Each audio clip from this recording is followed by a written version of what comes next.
Good morning, and my name's Kathryn. I'm one of the chaplains. I'm part of a multi-faith team that works at the Birmingham Children's Hospital, and I come from Canada originally, by the way, to save you guessing, and I found that incredibly moving, your session and all that's been said today. But thinking about that last session, I felt there were links with what I'm saying today about spiritual care, which is a word that we're using.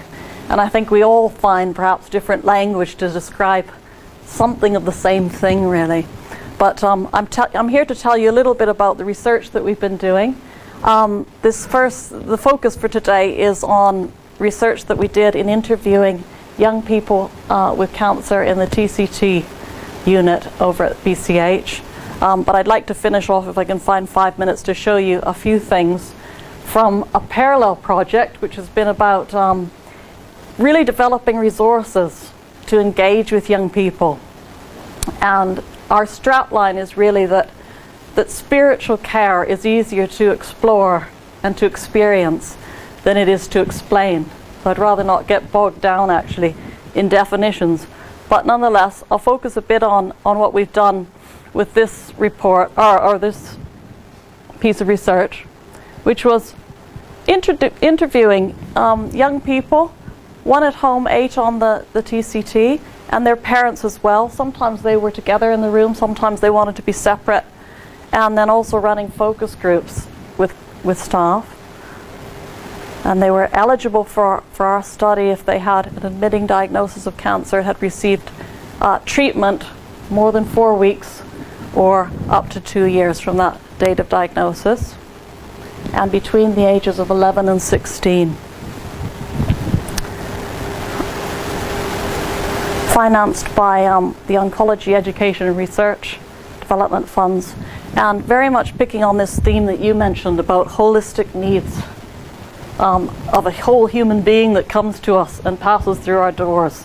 And the idea of a truly cured child is a bit broader and deeper than just their physical, but it touches on their personhood, who they are.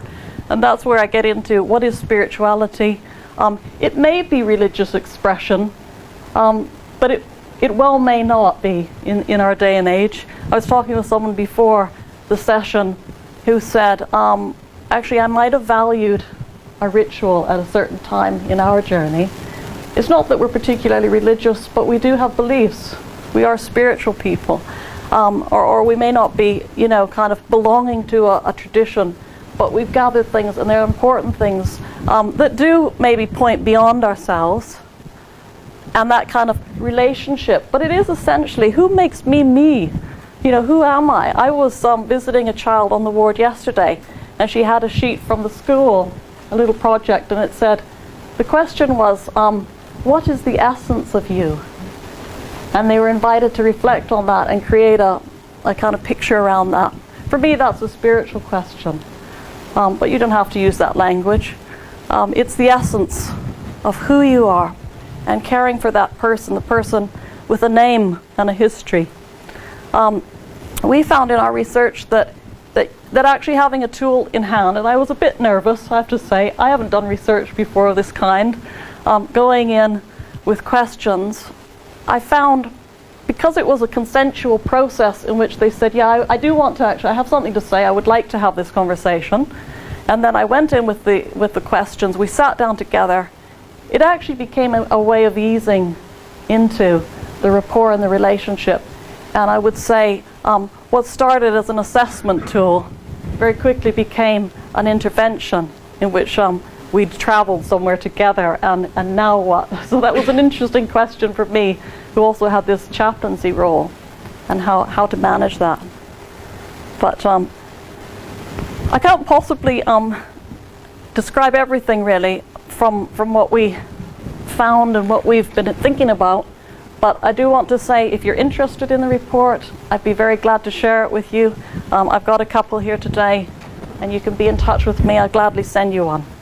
But some of the themes that came through on relationship and attitude, being listened to, taken seriously, these have come up already a little bit, in varying degrees. Just in that conversation, one of the participants saying, you know, at the end of this, I actually find I have more energy. I've been talking to you, some of my concerns, some of the lighter side of life. I feel more energized. And I think that's partly what I'm getting to, or will do on this, some of the themes, that sort of something about the positivity as well, of helping people find that resilience and hope. And it may just be for today. You know, we all know what that's like, just getting through today. It's not necessarily the longer term journey. And then another theme, consent and empowerment, which I've touched on, at a time, particularly for adolescents, when they feel quite stripped of their control and their power, to be attending to that, and that this was an important factor for them. How can we empower them, people, as well, and help with that?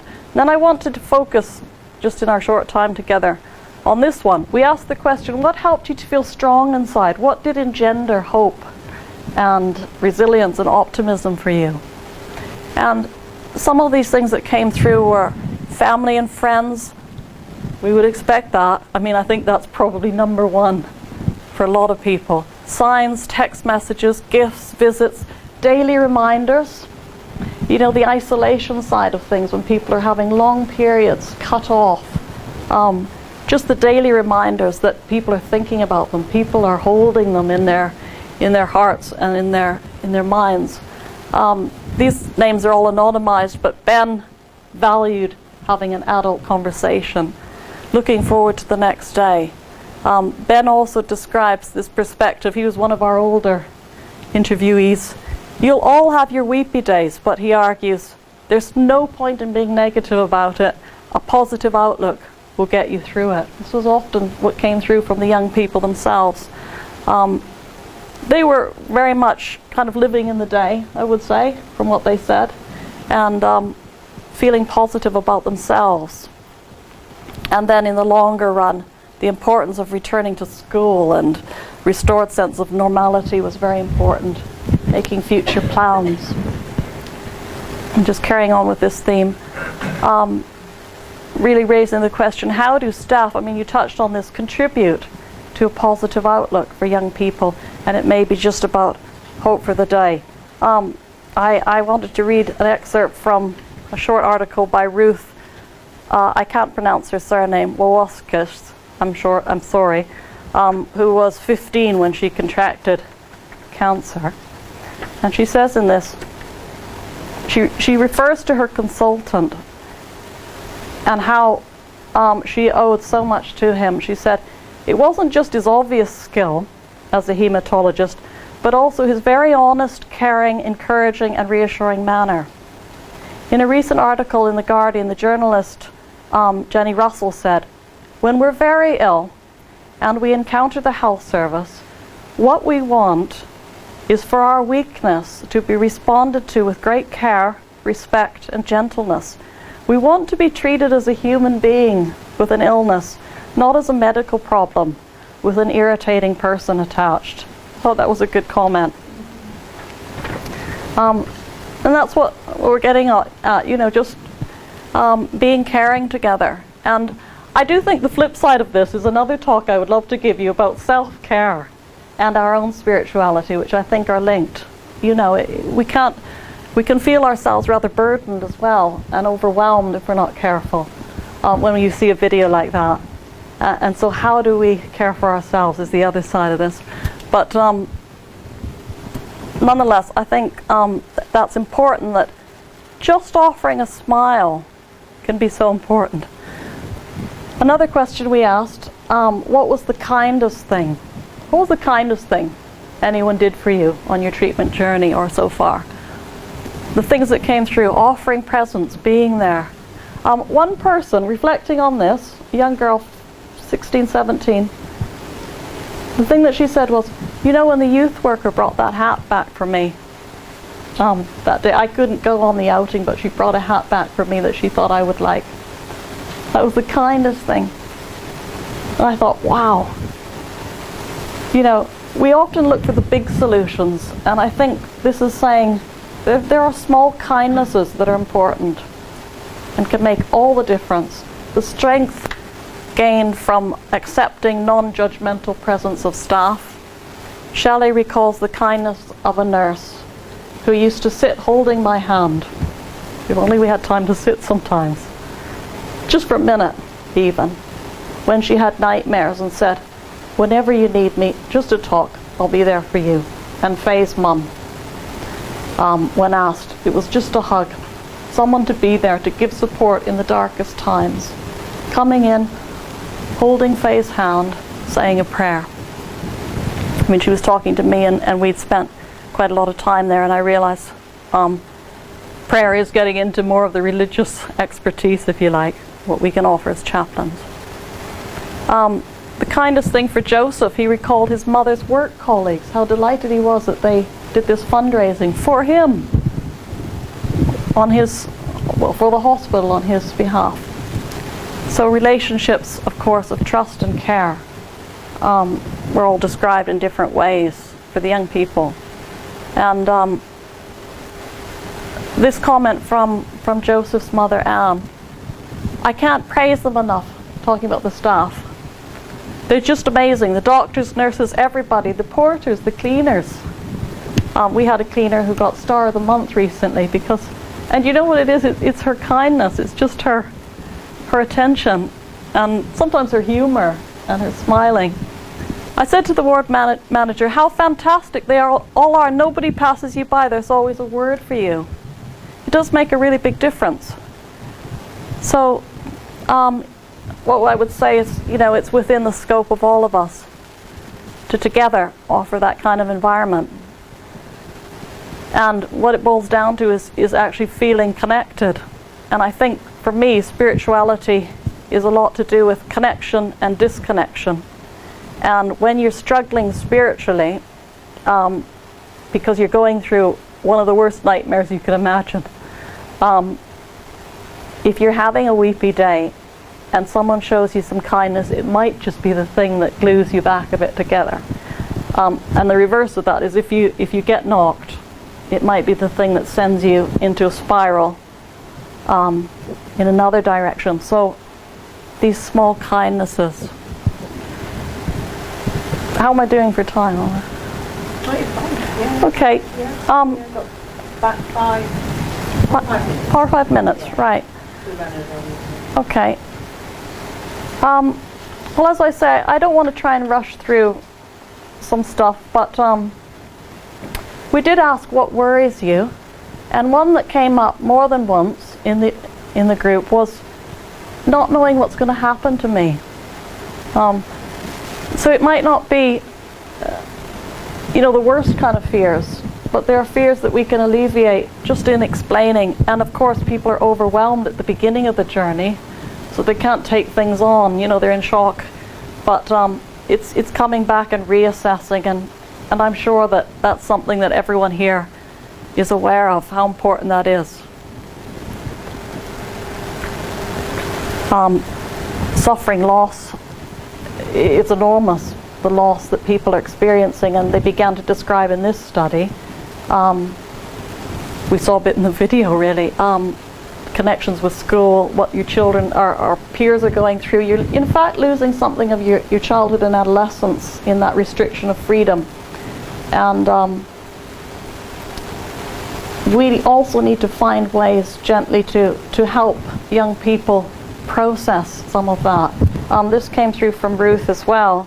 She said, I find it so difficult, and I found it difficult to talk about what I'd gone through and what I experienced. When I went back to school, my friends were very glad to see me again, but it was as if a curtain came down between us when I began to try and share the reality of the illness with them.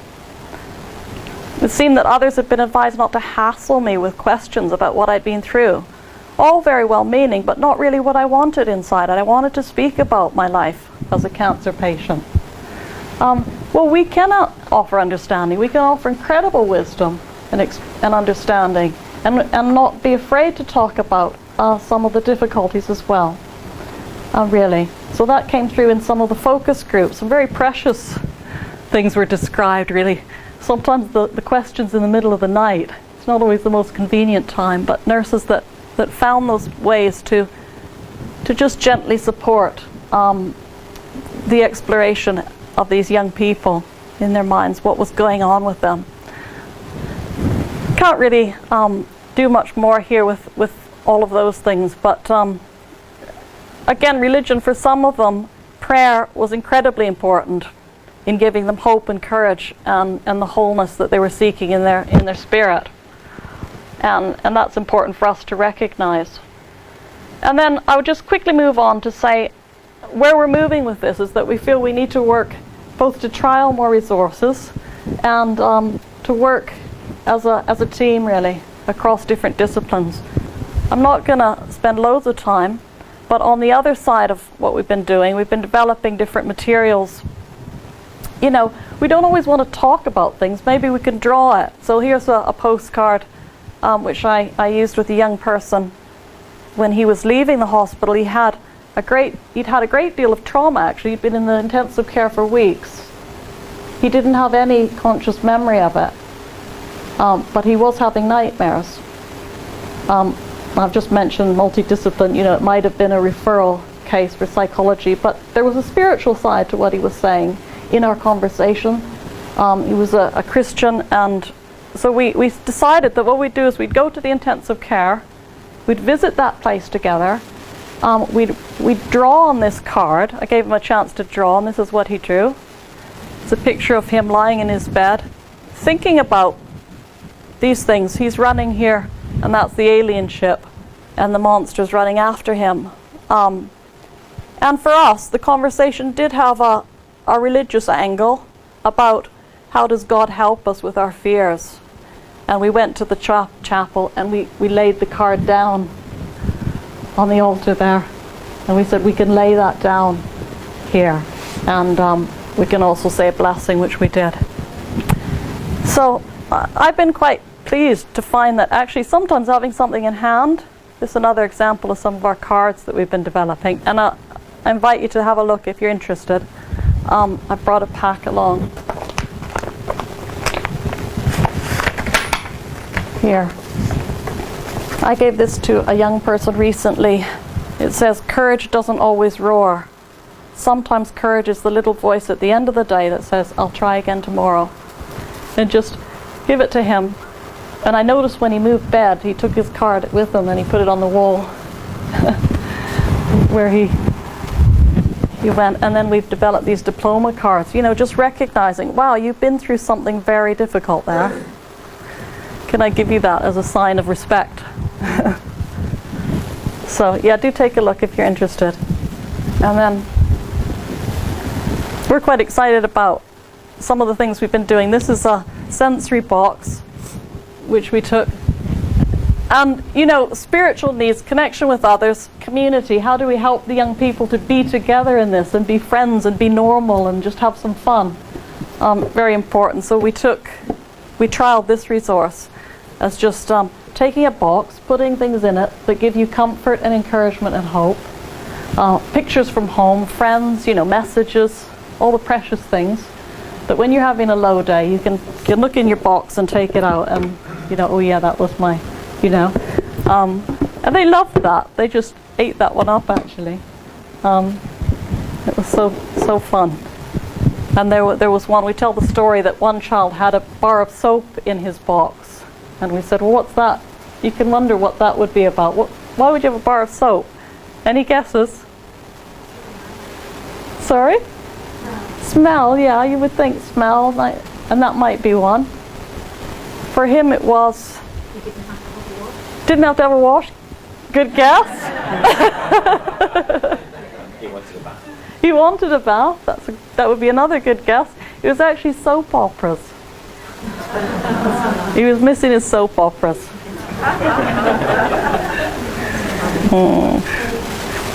So I think we better stop there, but just to say thank you and leave you with this final thought. Thank you, Kathryn. Thank you.